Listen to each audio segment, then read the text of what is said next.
तुम चाहो तो ऐसा कर सकते हो। सुबह का समय था।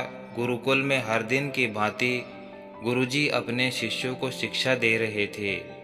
आज का विषय था आत्मा। आत्मा के बारे में बताते हुए गुरुजी ने गीता का यह श्लोक बोला, नैनम छिदन्ति शस्त्राणि, नैनम दहति पावकै, न चैनम क्लेदयन्त्यापो, न शोषयति मारुतः।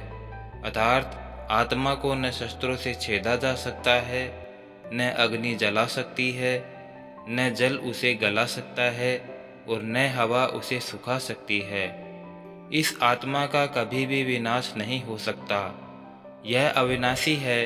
यह सुनकर एक शिष्य को जिज्ञासा हुई और वह बोला, किंतु गुरुवर यह कैसे संभव है?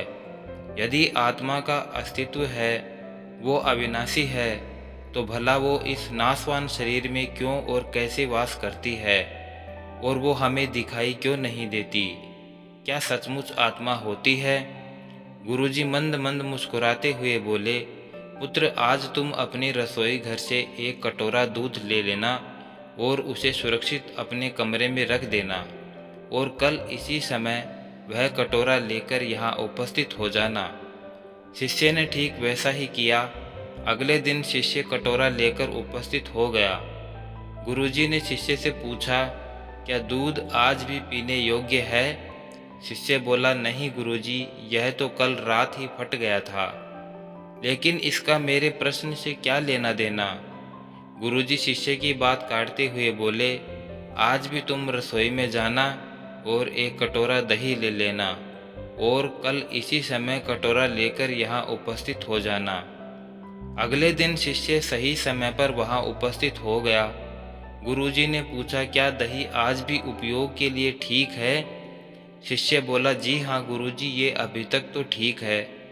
अच्छा ठीक है, कल तुम एक काम करना, इस कटोरे को लेकर यहाँ फिर आना, गुरुजी ने आदेश दिया।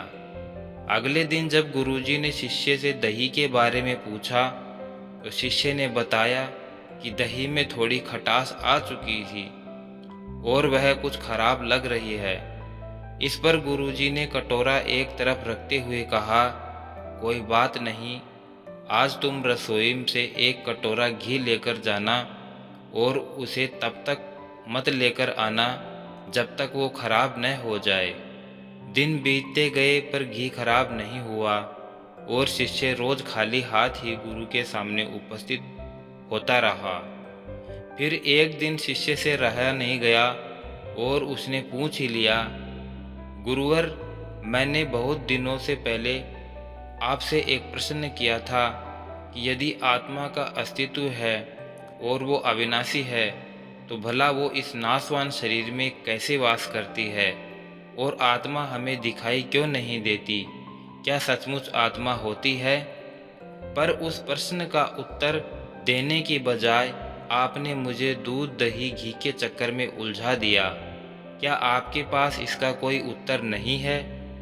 इस बार गुरुजी गंभीर होते हुए बोले, वत्स, मैंने जो किया वो सब तुम्हारे प्रश्न का उत्तर देने के लिए ही तो किया।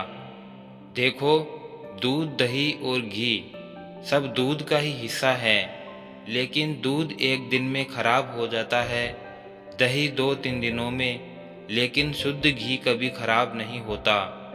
इसी प्रकार आत्मा इस नाशवान शरीर में होते हुए भी ऐसी है कि उसे कभी नष्ट नहीं किया जा सकता। शिष्य, ठीक है गुरुजी, मान लिया कि आत्मा अविनाशी है, लेकिन हमें घी तो दिखाई देता है पर आत्मा दिखाई नहीं देती।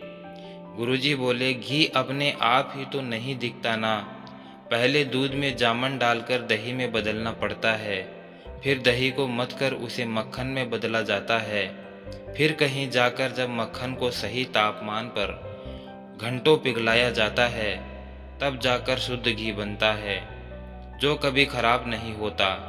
ठीक वैसे ही हर इंसान आत्मा का दर्शन यानी आत्मदर्शन कर सकता है, लेकिन उसके लिए पहले इस दूध रूपी शरीर को भजन रूपी जामन से पवित्र बनाना पड़ता है।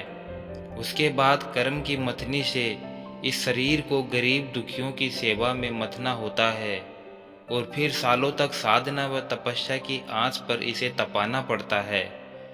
तब जाकर कहीं आत्मदर्शन संभव हो पाता है। अब शिष्य गुरुजी की बात को अच्छी तरह से समझ चुका था। आज उसकी जिज्ञासा शांत हो गई थी। उसने गुरु के चरण स्पर्श किए और आत्मदर्शन के मार्ग पर आगे बढ़ गया।